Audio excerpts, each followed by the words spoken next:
Mis queridos hermanos, es un privilegio muy especial para Susana y para mí estar en Mendoza, especialmente para mí con el recuerdo de años de relación, de presencia y de amigos. Muchos buenos amigos que a lo largo de años se han formado y se expresan en una amistad y relación fraterna cristiana que se ha cimentado en el tiempo. Es un privilegio también estar aquí para un tiempo de estudio sobre liderazgo promovido por dos entidades, el Instituto Bíblico Mendoza y Presidir.net. Es un privilegio colaborar con los dos. Con el Instituto hace mucho tiempo que lo conozco, Presidir.net es algo nuevo que está funcionando ya en Argentina. Tanto la dirección del Instituto, mi amigo Pablo, como la dirección de Presidir.net, mi amigo Alejandro, han ministrado por años y están empeñados en llevar a los líderes la ayuda necesaria para un ministerio eficaz. Por tanto, es un privilegio muy especial y es emotivo para mí también ver tanta gente un sábado por la mañana para estudiar, para considerar juntos aspectos de liderazgo. Yo, cuando me hablaban, suponía que iba a haber un grupo, sin duda, de personas reunidas para esto, pero no tantos. Por tanto, doy gracias a Dios por vuestro interés y pido al Señor que sea Él, por su Espíritu, quien hable y dirija todo esto a lo largo del día. Tres temas sobre liderazgo. En el primero de ellos vamos a sentar las bases de lo que significa liderazgo espiritual. No podemos hablar de liderazgo espiritual sin sentar unas bases. El segundo, lo que respalda al líder, el entorno de su familia. Y en tercer lugar, lo que significa el objetivo esencial del liderazgo, que no solo es conducir al pueblo de Dios, es preparar otros para que puedan seguir adelante. Y esta es la cadena bíblica de enseñanza y de liderazgo establecida por Pablo en 2 Timoteo capítulo 2 y versículo 2. Hay un texto en la epístola de Pablo a los Romanos, en el capítulo 8 y en el versículo 9, que todos vosotros habéis leído muchas veces y habéis utilizado en el ministerio, y que dice de esta manera, Romanos capítulo 8, versículo 9. Mas vosotros no vivís según la carne, sino según el Espíritu. Ahora observad bien esto. Si es que el Espíritu de Dios mora en vosotros, y si alguno no tiene el Espíritu de Cristo, no es de Él. Es un texto que es capital en la doctrina del Espíritu Santo. En ese versículo aparece, como notáis, 3 veces la referencia al Espíritu. La primera tiene que ver con el Espíritu en general. No vivís según la carne, sino según el Espíritu. La segunda tiene que ver con el Espíritu de Dios y tiene que ver con la relación trinitaria del Espíritu Santo. Es enviado por Dios y por el Hijo, pero la procedencia, la procesión del Espíritu es desde el Padre. Y en tercer lugar, hay una vinculación del Espíritu con Cristo. De manera que el Espíritu Santo lo que va a hacer en el tiempo actual como vicario de Cristo es reproducir a Cristo en la vida del cristiano. Si alguien no tiene el Espíritu de Cristo, no es de Cristo, porque no puedes pertenecer a Cristo sin la acción regeneradora del Espíritu Santo. Cuando hablamos de liderazgo espiritual, todos creemos que los líderes son espirituales, no lo dudo. En absoluto, pero quiero hacer una llamada de atención. La obra no es nuestra, la obra es de Dios. El único que puede hacer la obra de Dios, ¿quién es? Dios. Sorprendentemente lo hace por medio de nosotros, pero nunca intentes hacer tú la obra de Dios. Ahora, si es Dios el que tiene que hacer la obra por medio de ti, no hay duda ninguna que tú tienes que ser instrumento en manos de Dios. Y la acción dinamizadora de la obra de Dios la realiza el Espíritu Santo. Luego el Espíritu Santo nos permite la gran bendición de ser instrumentos en las manos de Dios para hacer la obra de Dios. Esto es enormemente importante. En un mundo humanista Tenemos que tener mucho cuidado con esto. Dios hace su obra por medio de nosotros. Lo importante no es lo que yo hago para Dios. Lo importante es lo que Dios es capaz de hacer por medio de mí. Esto es lo importante. De manera que cuando me doy cuenta de esto, me doy cuenta también que toda la gloria del ministerio, no importa cuál sea, pertenece a Dios. Dios no da su gloria a nadie. De manera que el liderazgo espiritual es el liderazgo que funciona bajo el control del Espíritu, orientando al pueblo de Dios en la dirección de Dios y haciendo la obra de Dios. 3 cosas quiero mencionaros esta mañana. En primer lugar, la doctrina. Voy a ocupar unos minutos en recordaros, y es una bendición hablar a gente que conoce la Biblia, recordaros algo acerca de la doctrina que convierte al hombre, a la persona, a la mujer, en creyentes espirituales. En segundo lugar, quiero hablaros de la manera de ejecutar, de llevar a cabo el liderazgo cristiano. Y en tercer lugar, quiero desafiarme a mí primero y a vosotros también en cuanto a responsabilidad. Primeramente, la doctrina. ¿Qué es eso de hombre creyente, mujer espiritual? La experiencia de salvación tenemos que tenerla muy clara. La salvación se alcanza como respuesta al mensaje del Evangelio. De manera que el apóstol Pablo escribe la carta a los romanos, voy a correr un poco en esto, Romanos capítulo 10, versículos 9 y 10, y dice que nosotros confesamos con nuestra boca, pero creemos con el corazón. La respuesta de fe no es una respuesta intelectual. Hay muchas personas, o por lo menos algunas personas en nuestras iglesias, que se creen cristianos porque han hecho alguna acción externa con su cuerpo, levantaron su mano, se pusieron en pie, o porque han creído al mensaje que se proclama con la mente. Eso no salva a nadie. La salvación se produce como respuesta al Evangelio con el corazón. Cuando se habla de corazón en la Biblia, se está hablando del núcleo de la responsabilidad y de la acción de la persona. Por tanto, cuando yo creo con el corazón, lo que estoy haciendo es respondiendo con todo mi ser al mensaje del Evangelio. El mensaje del Evangelio exige la entrega incondicional de tu vida a Cristo. Por tanto, creo con el corazón cuando entrego mi vida al Salvador. Y lo confieso luego con mi boca. La confesión de fe es una confesión de boca, pero la salvación se produce por una entrega de la vida al Salvador. Por tanto, cristianismo no es confesión, cristianismo es relación con Cristo. Una persona ha sido salva creyendo en Cristo y esa salvación produce un cambio de posición en el creyente. El apóstol Pablo lo dice con estas palabras: habéis sido liberados del poder de las tinieblas y trasladados ¿a dónde? Al reino de su amado Hijo. Estamos en el reino. En el reino de Cristo, en el tiempo presente, exige necesariamente un cambio de posición.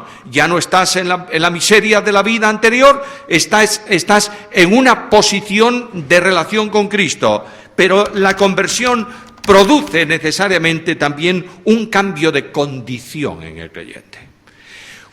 Toda persona que se salva, por la acción del Espíritu Santo en su regeneración, se produce un cambio tan radical que desde el Antiguo hasta el Nuevo Testamento se vincula con lo que se llama nuevo nacimiento.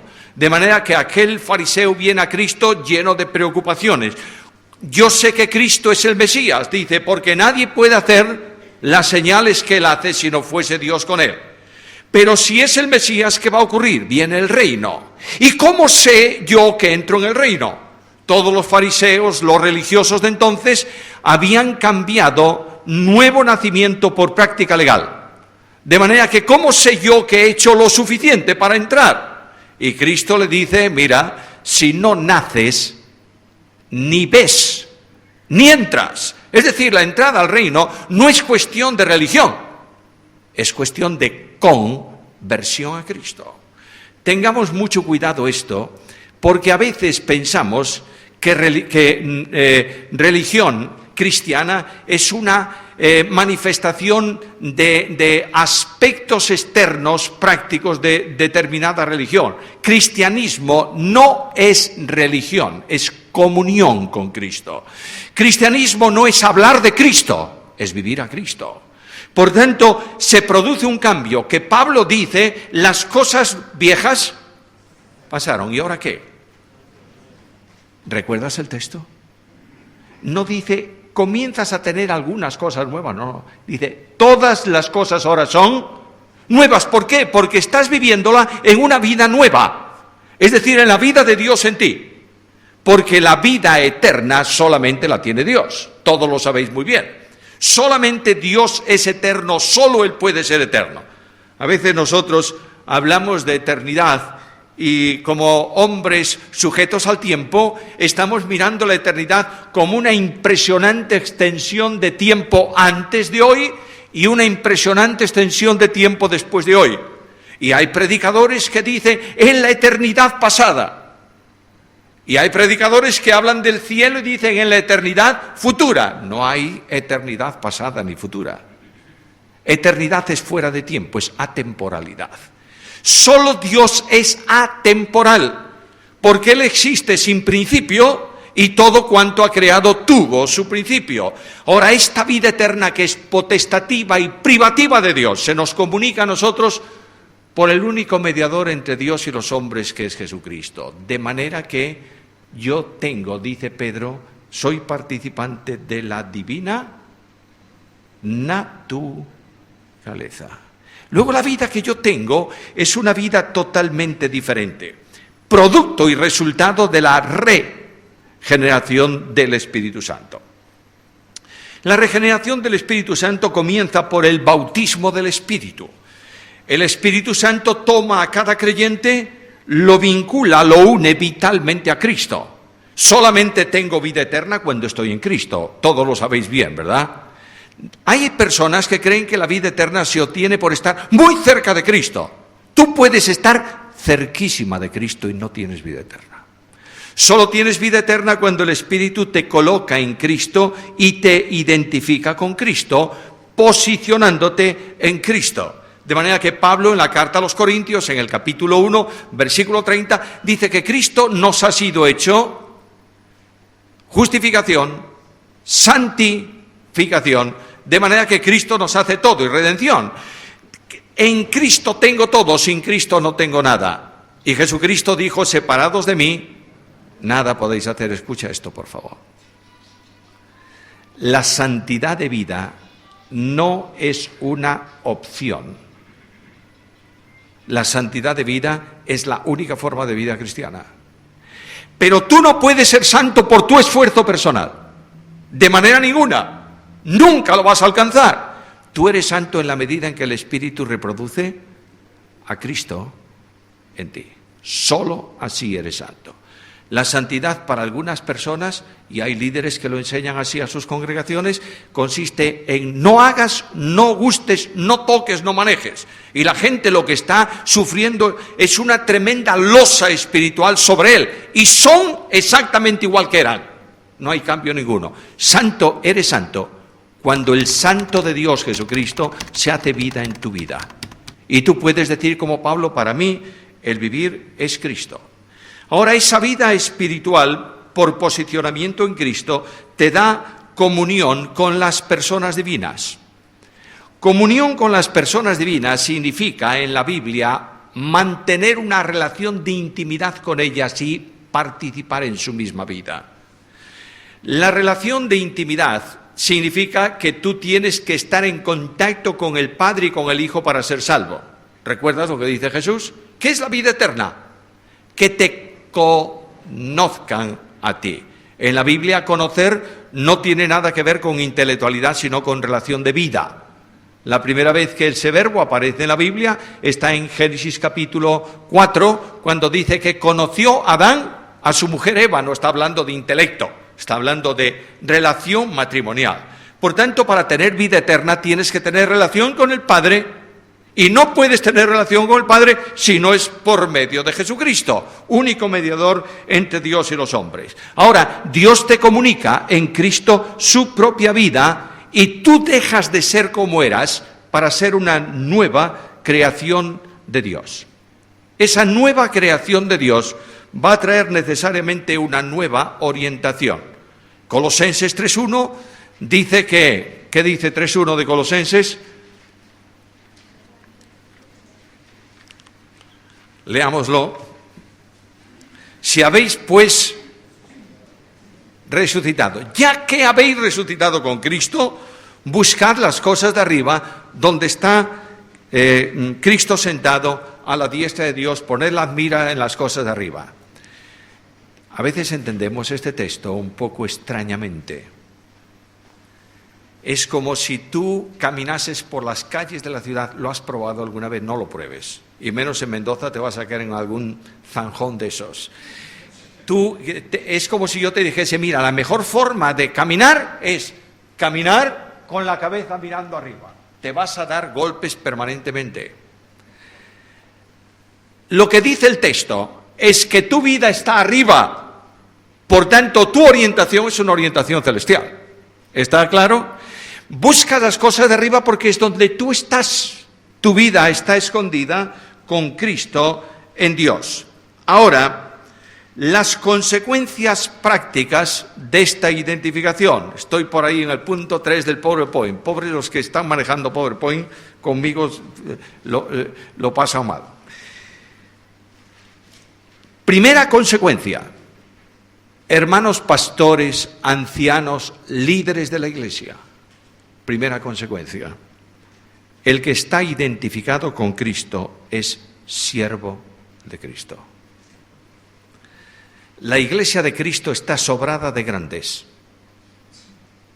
Está necesitada de siervos.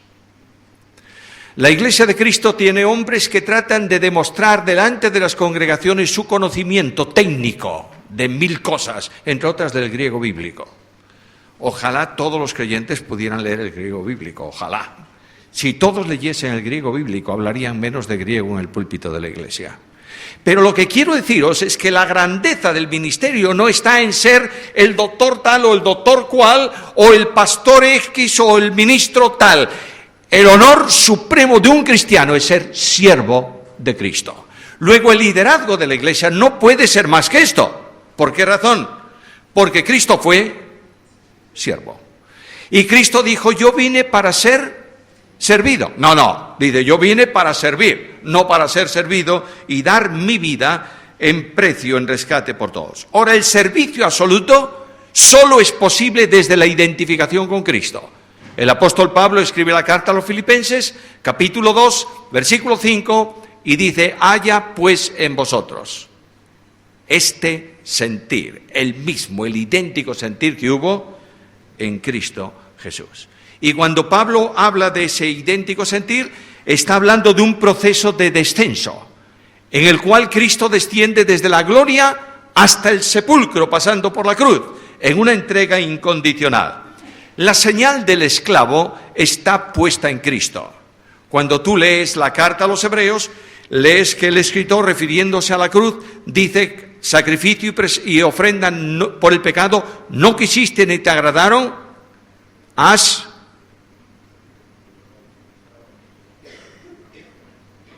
preparado cuerpo. Y el apóstol Pablo dice que en esa misma parte, has abierto mis oídos.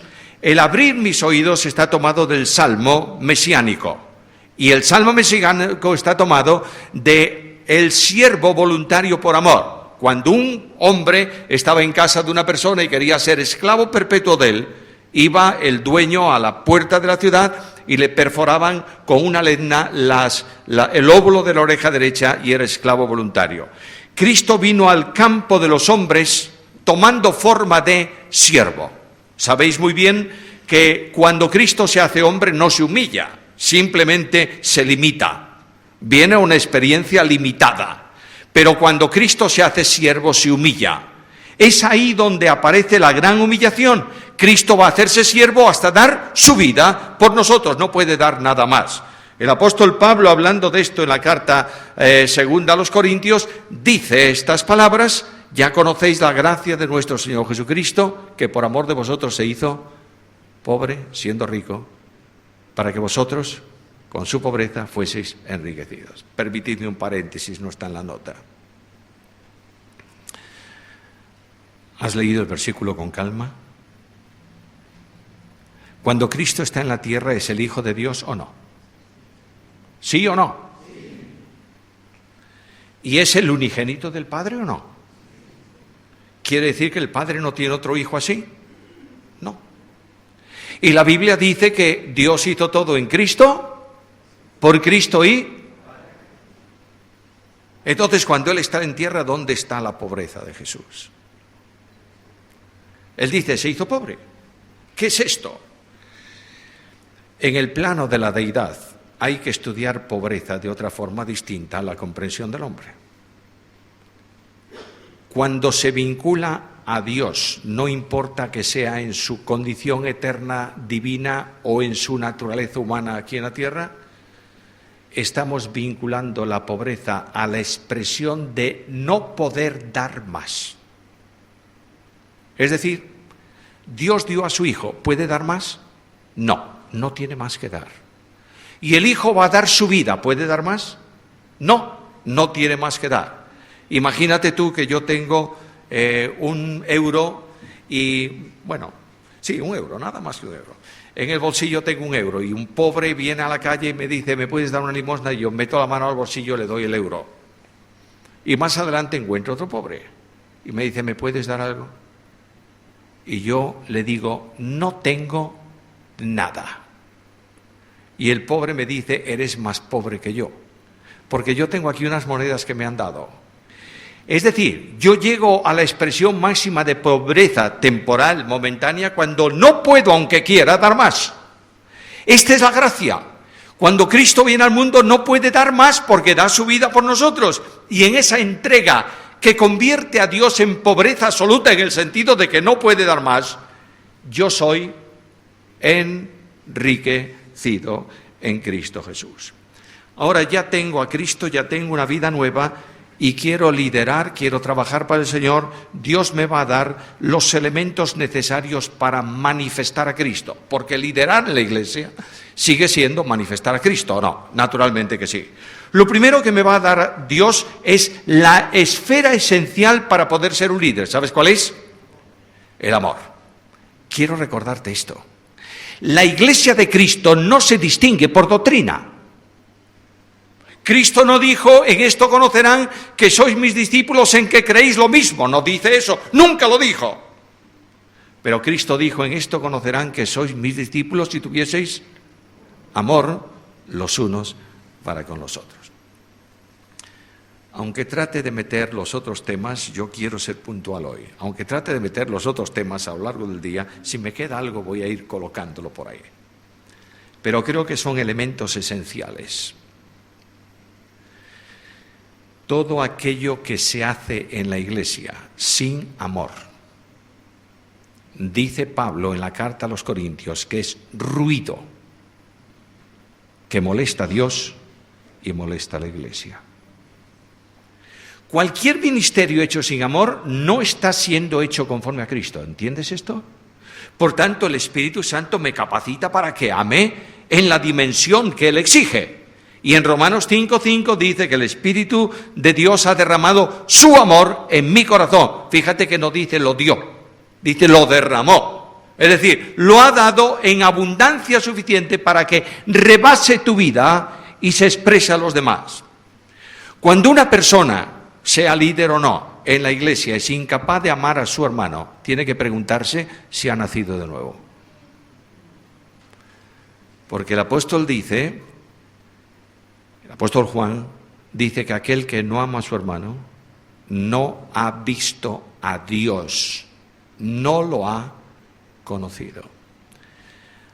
El liderazgo tiene que orientar la iglesia hacia la expresión real del amor, que se manifiesta primeramente en el mismo liderazgo, amando a su congregación. ¿Tú sabes lo que significa eso, entre otras cosas? Tienes que lidiar, decimos en España, sabéis el verbo. Tenemos que lidiar con ovejas. Las ovejas son unos animales preciosísimos, ¿verdad? No creas tú. Esa ovejita blanca, maravillosa, solamente está en las fotografías, pero no está en la realidad. La oveja es un animal que huele mal, que tiene pulgas. ¿Sabes eso? La cabra no, pero la oveja sí. Entonces, cuando el pastor está en medio del rebaño, ¿qué va? ¿Que huele a colonia? No, huele como las ovejas. Y de vez en cuando agarrará alguna pulga como las ovejas. No tienes otra cosa más que el rebaño de Dios. ¿Entiendes esto? Por tanto, tú no eres el dueño, eres el pastor del rebaño.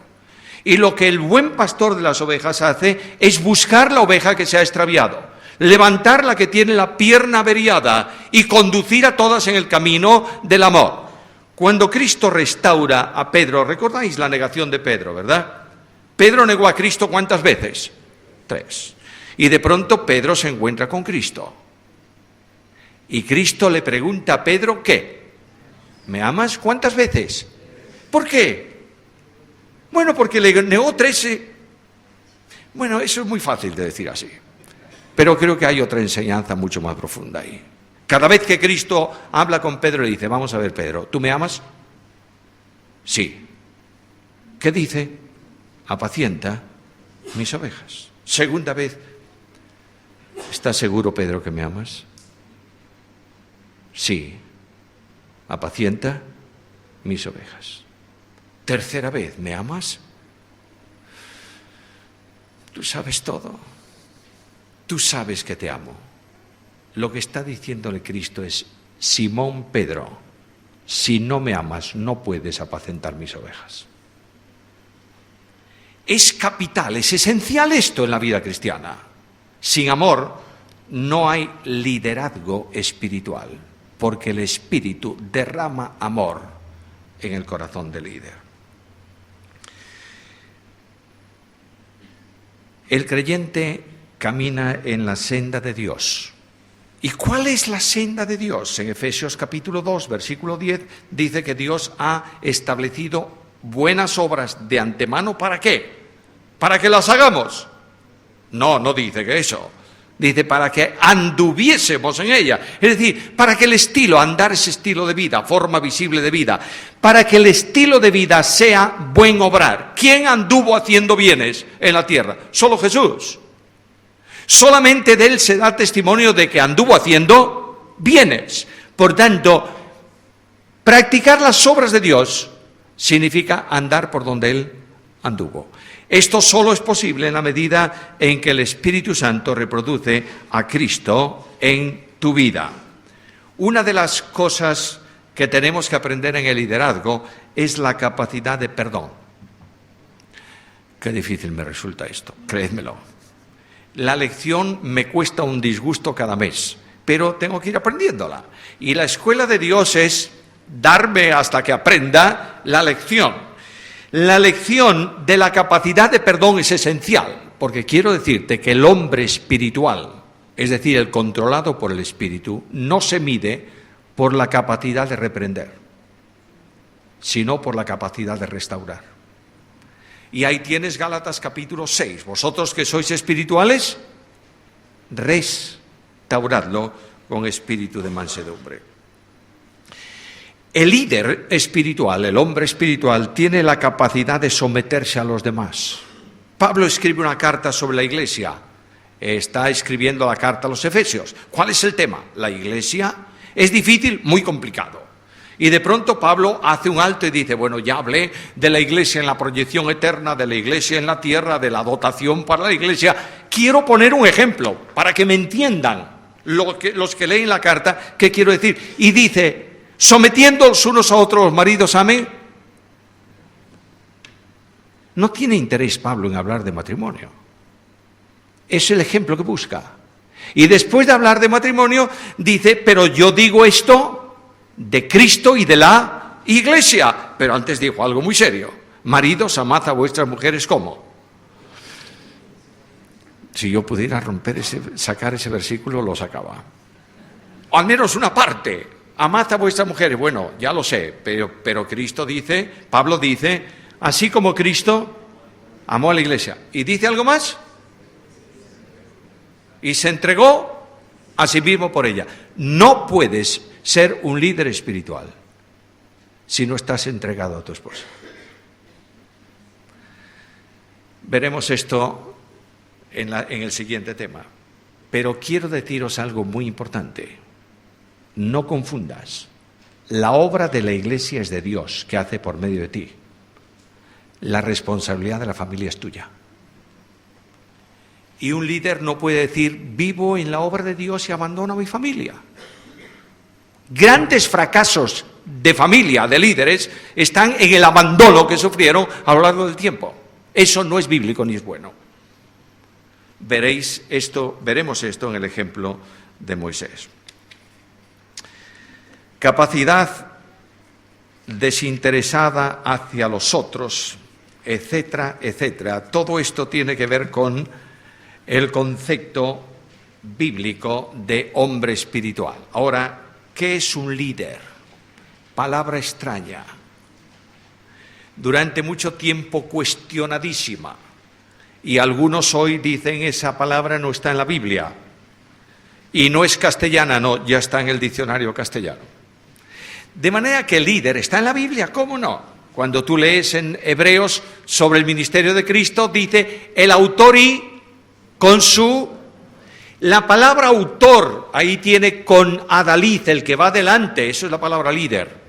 Líder es el que va adelante marcando un camino. El líder bíblico es el que va adelante estableciendo la iglesia, conduciendo la iglesia conforme al propósito de Dios y haciendo que en la iglesia los dones se ejerzan, los creyentes funcionen para edificación del cuerpo. Esto tiene que ver con el liderazgo.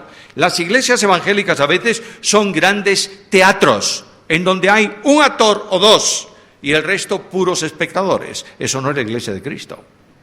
La iglesia de Cristo es la comunión de los santos para la edificación conjunta del cuerpo. Luego el liderazgo se lleva a cabo en identificación con Cristo y siguiendo sus pisadas. Tengo 5 minutos. Quiero tomar un ejemplo. Yo voy a poneros un ejercicio para hoy. En vuestra casa a la noche no hay ningún partido de fútbol especial hoy, ¿verdad? Bueno. Entonces, en vuestra casa por la noche abrís el libro de Nehemías y leéis el libro de Nehemías. Cuando abres el libro de Nehemías, te encuentras en el capítulo primero la prioridad del líder. Vienen a decirle, a darle noticias, viene una visita a su lugar de trabajo y Nehemías le pregunta, ¿por quién? Por la ciudad, por mis hermanos, ¿cómo está la obra de Dios? Para Nehemías es prioritaria la obra de Dios, para el líder también.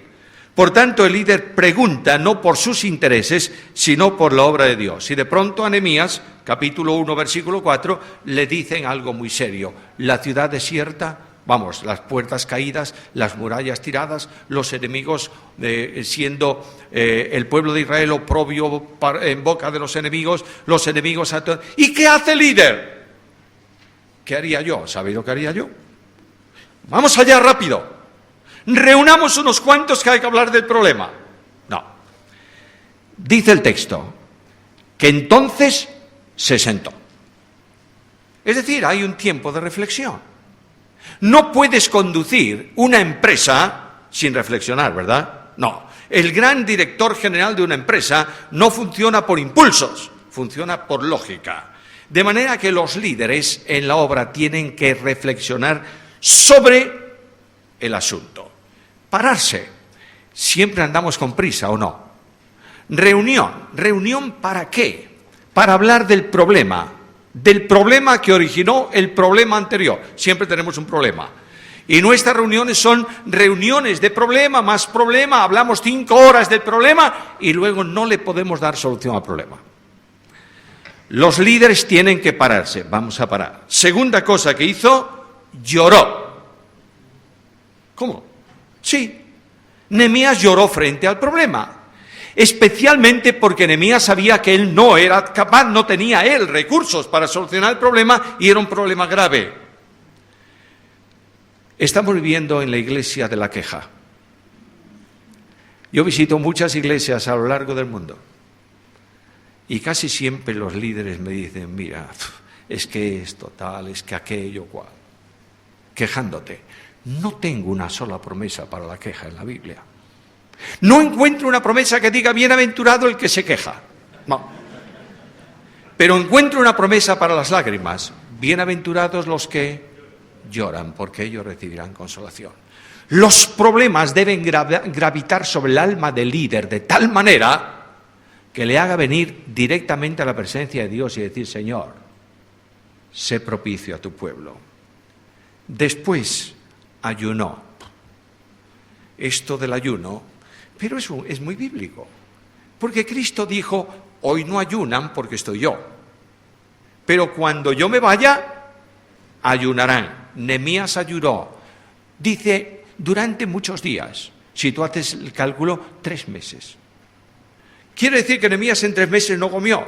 No, claro que sí que comió. Lo que pasa es que la comida de Nehemías, en donde él estaba en su entorno, era larguísima.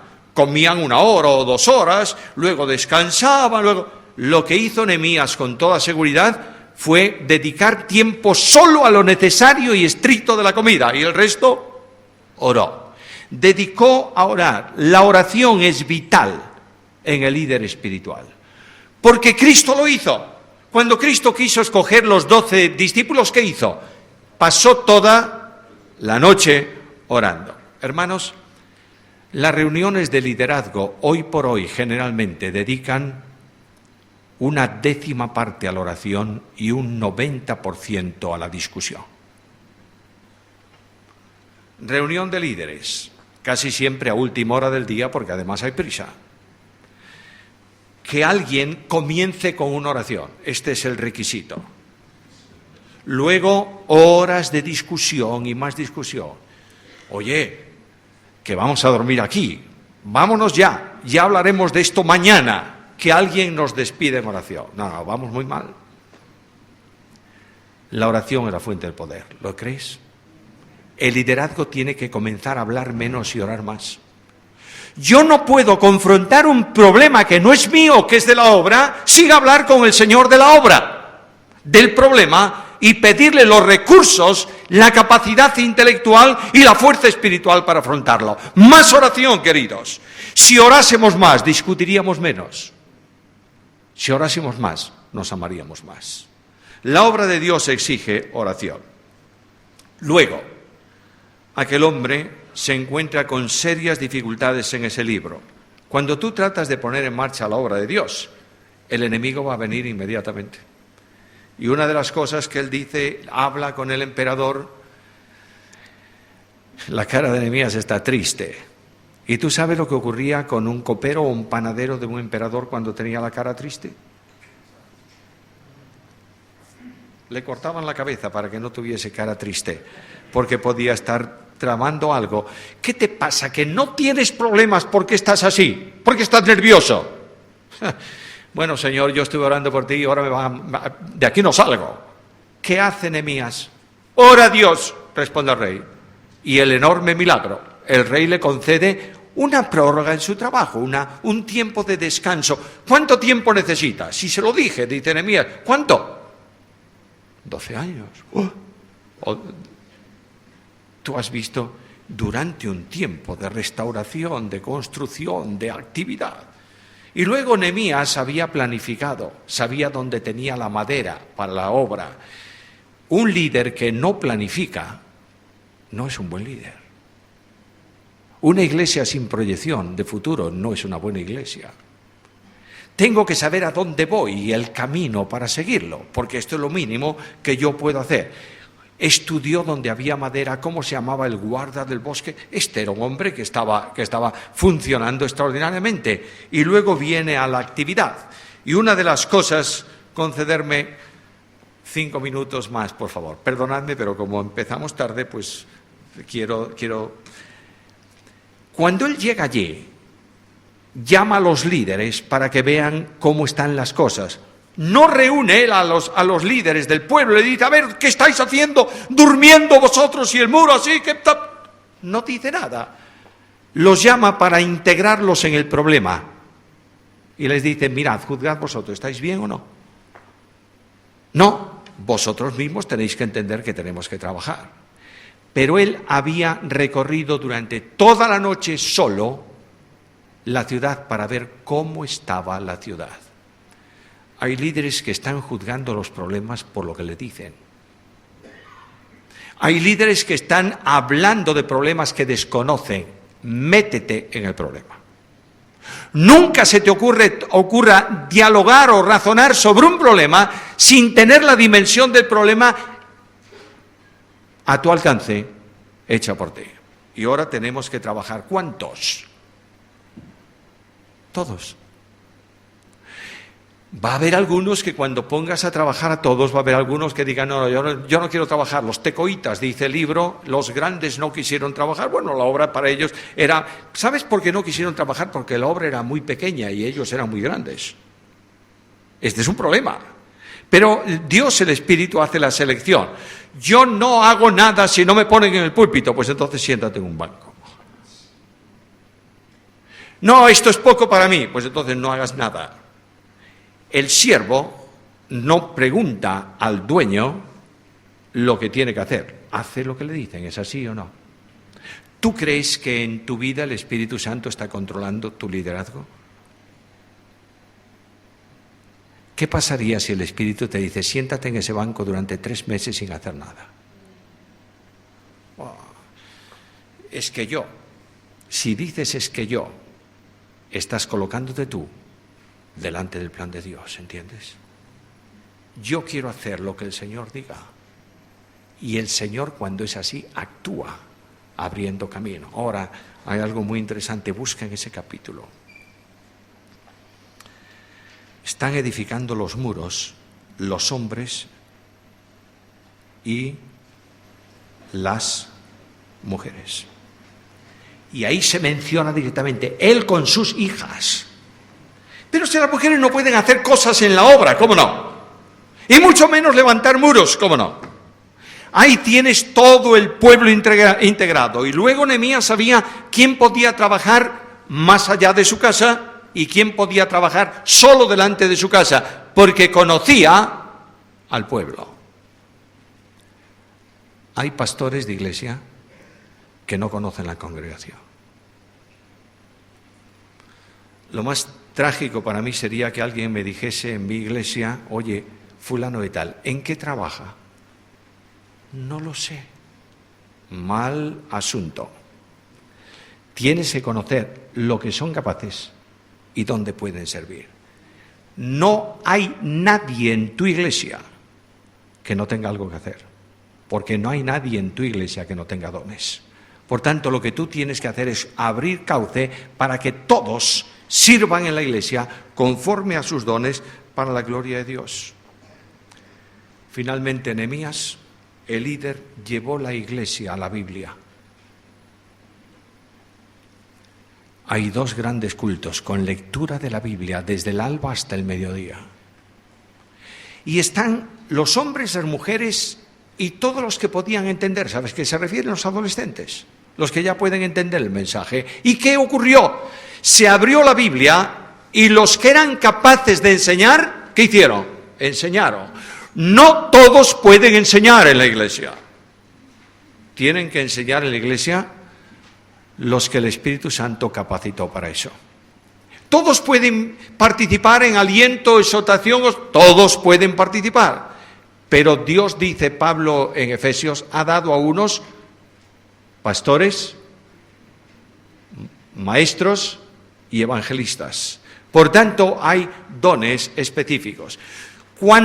A donde quiero llegar es a esto. Cuando la Biblia se abre sin condiciones, y tú dices lo que la Biblia dice, no lo que tú quieres que la Biblia diga, cuando tú no utilizas la Biblia para sostener tu punto de vista, cuando no utilizas la Escritura para sostener tus tradiciones históricas, cuando no buscas en la Escritura justificar lo injustificable, cuando dices a Dios, habla, tu pueblo oye, Dios toca el corazón del pueblo de Dios.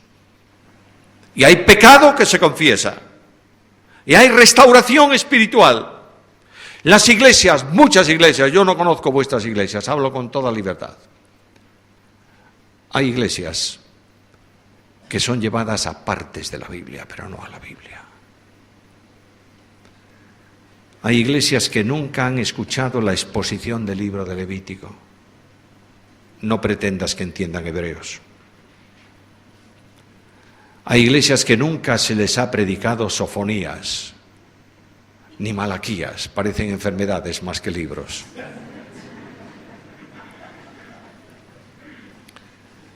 Y tú dices, Nahum 1.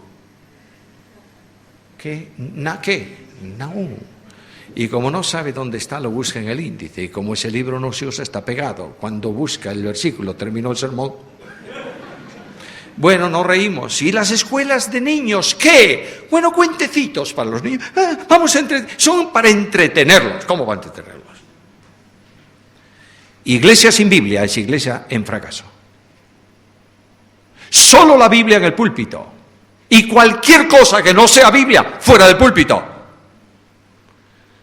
Nehemías predicó la Biblia, los maestros ministraron la palabra y el pueblo reaccionó. ¿Queréis un avivamiento?